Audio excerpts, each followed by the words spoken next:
جوانان با عزت و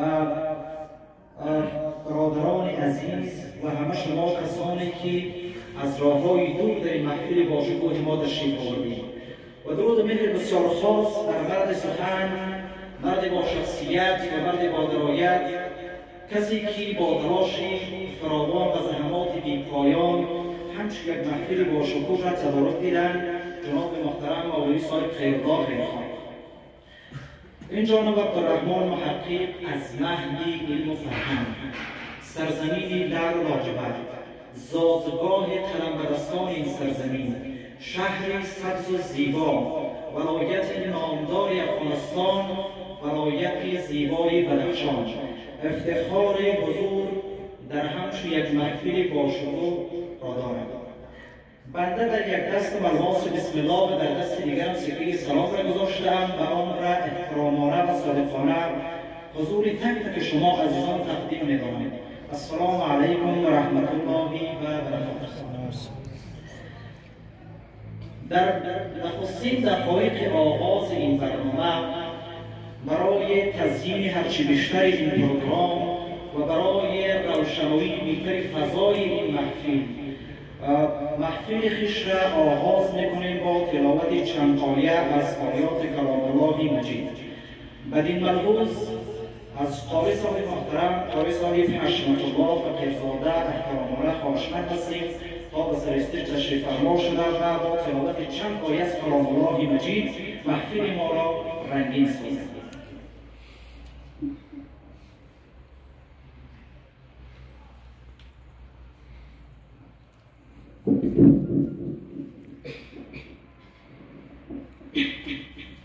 السلام عليكم ورحمة الله وبركاته. أعوذ بالله من الشيطان الرجيم.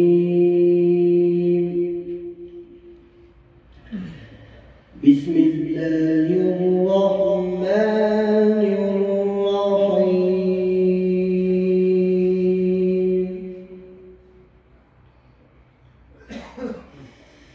ما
نسیمی کوی جانان است قرآن، نسیمی کوی جانان است قرآن، شنیدی امر رحمان است آسمان. بود روشنگر راه سعادت، بود روشنگر راه سعادت چو خورشیدی فروزان است آسان. با تشکر فراوان از جناب مبارک‌های خشم‌فجاف و پیرزاده واقعیم که با صدای ملائکتی خویش محفل ما را رنگین ساختند.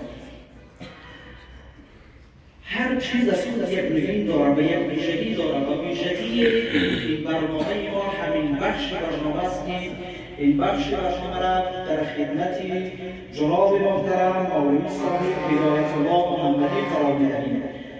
بیش از این با سخنانم چشمان نازنینتان را منتظر حضور پرفیض جناب ایشان نمی‌گذارم. بنابراین از ایشان با کمال احترام خواهشمندم تا تشریف آورده و سخنان عالمانه خویش من شما را مستفید سازند. جناب محترم مولوی هدایت الله محمدی.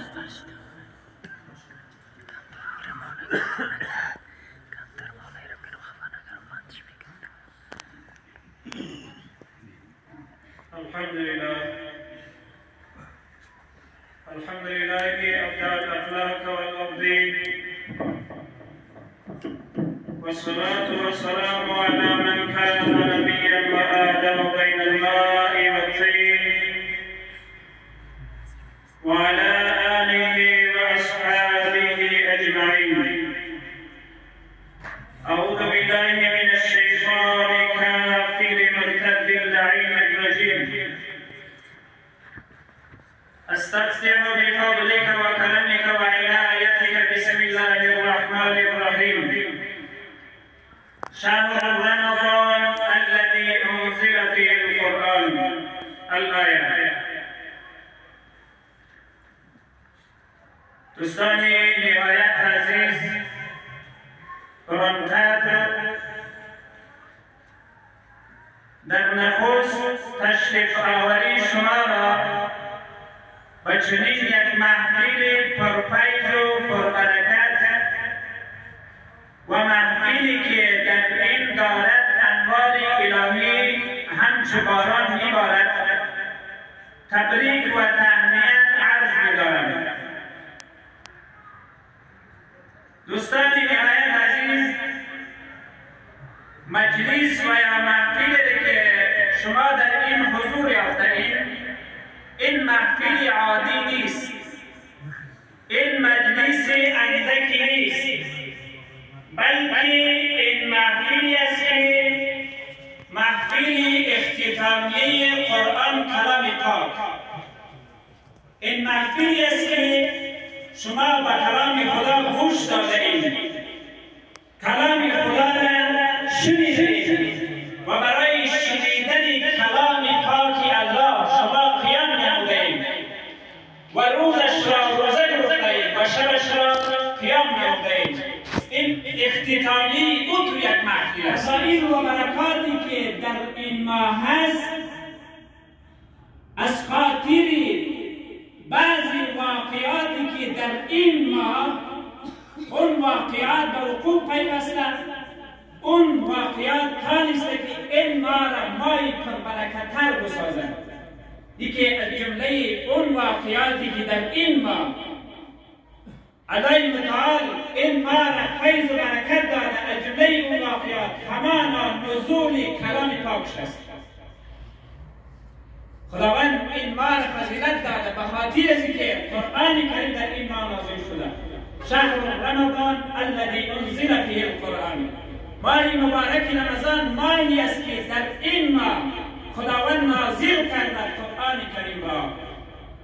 قرآن کریم را خداوند در این ماه نازل کرده و این ماه را توسط نزول کلام پاکش خداوند فضیلت و برتری داده است.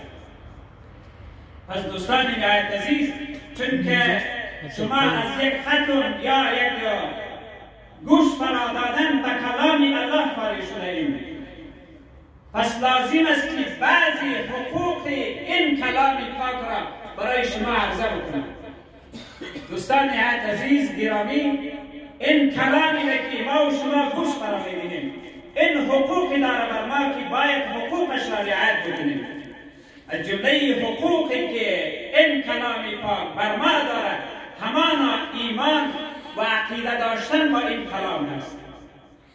ایمان و عقیده داشتن به این کلام به این معنی است که ما کلام خدا را که قرآن کریم است به این باور داشته باشیم و این را بفهمیم که این کلامی پاک کلامی است که تکمیل کننده همه ادیان سماوی است. خداوند می‌فرماید الیوم اکملت لکم دینکم و اتممت علیکم نعمتی و رضیت لکم الاسلام دینا. الله متعال بعد از این که قرآن کریم را نازل کرد و با پیامبرش و با محبوب خود حضرت محمد مصطفی صلی الله علیه وسلم و در آخر وقتی که خداوند همه آیات قرآن کریم را نازل کرد با پیامبرش، باز با پیامبر ارشاد فرمود حالا دین کامل را ما به شما دادیم. دین کامل را توسط نزول همه آیات قرآن کریم به شما دادیم و امروز دین خود و ادیان سماوی را ما بر شما تکمیل کردیم. پس اکمال همه دینها این توسط کلام پاک قرآن کریم شده است. این یک حقوق قرآن کریم است که ما بدانیم که قرآن کریم کلام الله است و تکمیل کننده همه ادیان سماوی. این یکی از جمله حقوق قرآن کریم است. و دیگر عمل کردن به قرآن کریم. ما قرآن کریم میخوانیم، پس تنها به خواندن حق این کلام پاک ادا نمیشه، تنها به گوش گرفتن حق این کلام پاک الله ادا نمیشه، بلکه وقتی حق این کلام پاک الله ادا میشه که ما این را بخوانیم و این گوش بدهیم و در ضمن خواندن و گوش گرفتن این کلام به این عمل بکنیم. ولی اگر ما به این کلام پاک اگر خواندیم ولی عمل نکردیم خیلی خطرناک است. الله متعال باز در روز قیامت پیامبر خدا و دربار الله ایستاد میشه و پیش خدا شفاعت میکنه و میگه ای الله وقال الرسول یا ربی انهم قوم. الله متعال میفرماید در نزد الله پاک پیامبر خدا ایستاد میشه و میگه ای خدا این قومی هستند که قرآن کریم را گذاشتند. پس خداوند باز در او روز از شکایت الله و از شکایت رسول نجات بدهد.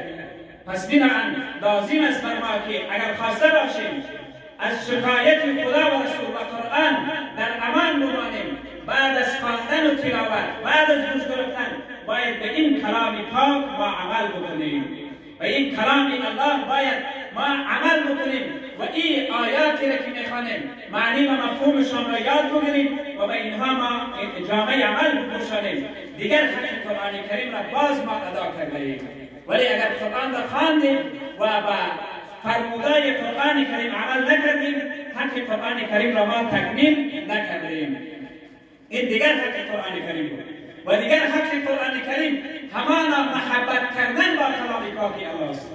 محبت کردن با کلام پاک الله. چون که اگر انسانی که دوست داشته باشد بفهمد که آیا خدا و رسول را دوست دارد، محبتش را با قرآن کریم ببیند.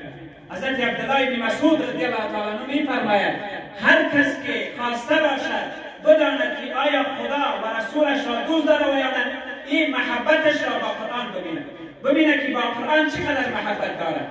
اگر دید که با قرآن زیاد محبت دارد و قرآن پیش از زیاد محبوب بود، این را بداند که خدا و رسولش را هم دوست دارد. ولی اگر انسانی که قرآن کریم سر زید علیه بالله خدای نخواسته گرنگی میکرد، توان شنیدنش را نداشت، توان گوش گرفتنش را نداشت، توان آموختنش را نداشت، باز این بداند که خدا و رسول را هم دوست نمی‌دارد. پس اگر انسانی خواست بداند که خدا و رسولش را دوست می‌دارد یعنی محبت خود را با قرآن کریم بسنجد. و اگر قرآن کریم محبتش در قلب جای داشت، همین است که خدا و رسول را دوست دارد. ولی اگر محبتی کلامی پاک در قلبی از او خدای نخواسته جای نداشت، بداند که خدا و رسول را هم دوست نداشته. پس دوستان عزیز، در آخر یک مثال با قرآن کریم میزنم و سخنان خود را خاتمه میبخشم. مثال این است که دوستان عزیز، یک قرآن کلام پاکی را که ما و شما میخوانیم این حیثیت یک بحر دارد. یک بحر است، بحر روان حرکت. در این بحر اشخاص مختلف وارد میشن. بعضی اشخاص وارد میشه به خاطر ماهی گرفتن، بعضی ها وارد میشه به خاطر شناب کردن در آب، بعضی ها وارد میشن به خاطر گرفتن دانه های قیمت بها از دریا. پس هر کدومش که وارد این بحر میشه پشت مطلب خود میگرده. کسی که به خاطر دانه قیمت بها در بحر غوطه زده، دانه قیمت بها را میگیره و مطلبش برست. و کسی که برای شناب به دریا غوطه زده، شناب کی کرد هدفش برای میشه از دریا خارج میشه. و کسی که برای ماهی گرفتن وارد بحر میشه، ماهی را که گرفت بالاخره مطلبش برای میشه و از بحر خارج میشه.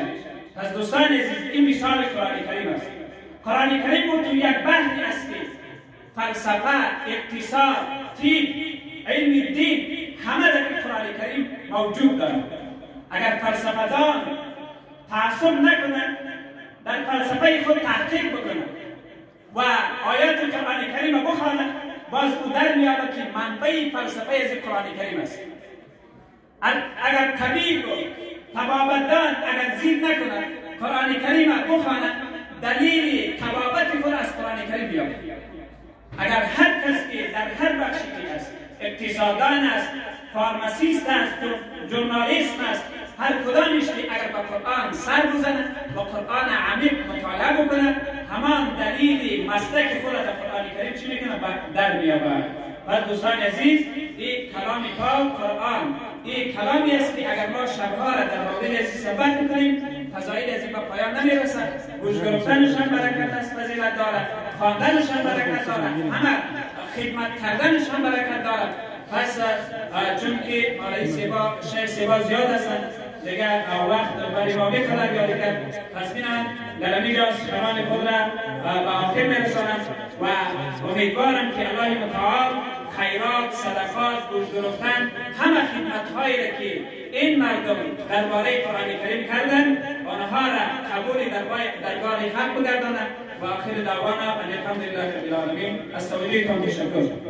ماشاءالله جزاک الله.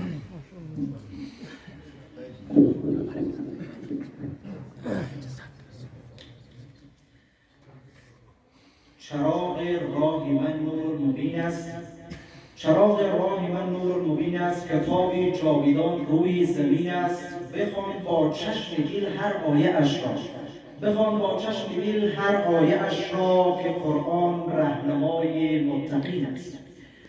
با تشکر فراوان از جناب محترم مولوی صاحب رضایت الله محمدی که واقعا در موضوعات خیلی مهم اشاره کردن، از جمله بر اهمیت تدبیر این محفل که متاسفانه باید بگیم در برخی از مسجدها با برگزاری این پروگرام بسیار کوچک همچون محفلی با شکوه را و همچون محفلی ارزشمند را اونها خاتمه می‌بخشند. و مورد دیگری که بسیار مهم است که جناب مولوی صاحب اشاره کردند موضوع رعایت حقوق قرآن کریم، عقیده داشتن و باور داشتن بر قرآن کریم و عمل کردن و خلاصه کردن و گفتن همه زندگی در قرآن کریم است. زیاد حرفی نمی‌کنم. در این قسمتی از برنامه از جناب محترم قاری صاحب نصرالله محمدی خواهشمند هستیم تا بر سر استیج تشریف فرما شدند و با ترانه زیبای خویش بر روشنی محفل موشبات بیفزایند. جناب محترم قاری صاحب نصرالله محمدی.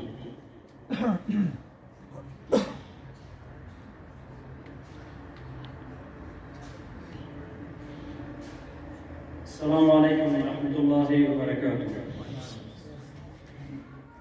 جا دارم که اولا ختم بشهور قرآن عظیم را اولا بر جناب حافظ قاری صاحب الله محمدی و کسانی که در این جهت در چند سفری که داشتم استاد شدم در اینها در نویم و جا دارم همچنان که اظهار سپاسگزاری و تشکر میکنم از علمای اشیاء که فرصت استفاده را برای دادن در عقب استیج و می‌فهمیم که ارتباط با معرفی اشیاء مشترک آنهایی که نوید به هیچ برشان داشته است در قالب شعر حضور بنده بکنیم. بسم الله الرحمن الرحیم. سحاب مظهر عشق شد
شهیدی که جامع قرآن بود شهیدی که جامع قرآن بود مرای سخن جزوی آن بود که عصمت بود دریای جود که عصمت بود دریای جود منم سنی و عاشقی حیدرم بود شور حیدر نبی در سلام محبی علی استغفار بود دلیری در خیبر نشود دلیری در خیبر نشود زتر شدم جفدای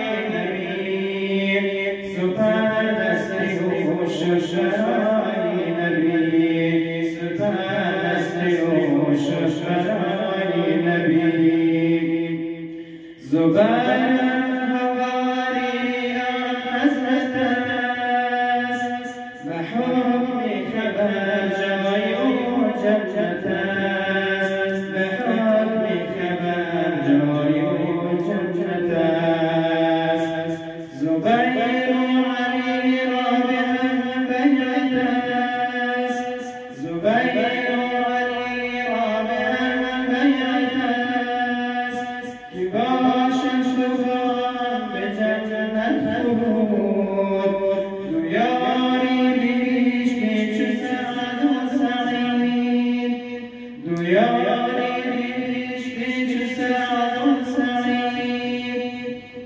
گرفتم تو از حسب سایت نوید گرفتم تو از حسب سایت نوید تو از عبید شجاعت طلب و او داده شد حکم مرد صادرت به او داده شد حکم مرد صادرت وفاد الدل عد عوف بهش مرسل عد عوف بهش مرسل عد عوف شدن عزیزم به جنت معین شدن عزیزم به جنت معین به ارواحی شمسها و درود به ارواحی شمسها و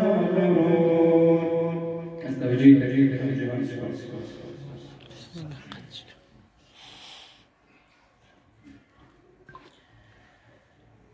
سپاس فراوان از جناب قاری صاحب نصرالله محمدی که واقعا با صدای بی‌بدیل و نوای بی‌نظیر و صدای دلنشینشان محفل ما را رونقی بیشتر بخشیدند. در این بخش از پروگرام فرصت برنامه را واگذار می‌کنیم به کسی که در عصر حاضر یک شاهکار فوق‌العاده عالی انجام دادند. ایجاد یک دارالعلوم در شرایط فعلی بهترین کار است. جناب استاد مفتی اجمل مدیر و مؤسس دارالعلوم قاسمیه، با کمال احترام از ایشان خواهشمند هستیم تا در جایگاه تشریف فرما شده و با سخنان عالمانه خویش بر بهتر شدن برنامه ما بیفزاییم.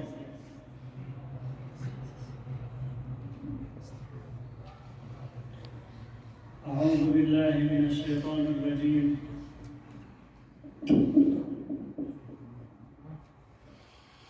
بسم الله الرحمن الرحيم إن الله وملائكته يصلون على النبي يا أيها الذين آمنوا صلوا عليه وسلموا تسليما درود شريف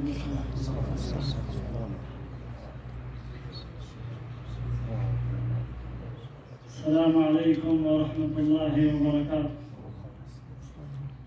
دوستای عزیز، جوانای عزیز، مستفیدای محترم، این ماه خداست. این ماه رسول الله صلی الله علیه و سلم. این ماه قرآن کریم است. شما میفهمید در احادیث شریف میآید وقتی که برای ماه مبارک رمضان 2 ماه میمان، یعنی هنوز ماه مبارک رمضان بعید بود، نرسیده بود، 2 ماه برش باقی بود، مانده بود. پیغمبر خدا دعا میکرد، چی میگفت؟ خدایا در ماه رجب و شعبان برای ما برکت عطا کن و ما را تا رمضان برسان. دعا کی میکنه؟ امام الانبیاء والمرسلین نبی کریم صلی الله علیه و سلم. جوانای عزیز، این ماه خواب نیست که ما خواب شویم 5 ساعت و 10 ساعت. این ماه خوراک نیست که ما در افطاری چند قسم خوراک بکنیم خوراک لازمه، لیکن در فکر خوراک، در فکر خواب و در فکر آرایش و آرام ما باید نباشیم. این ماه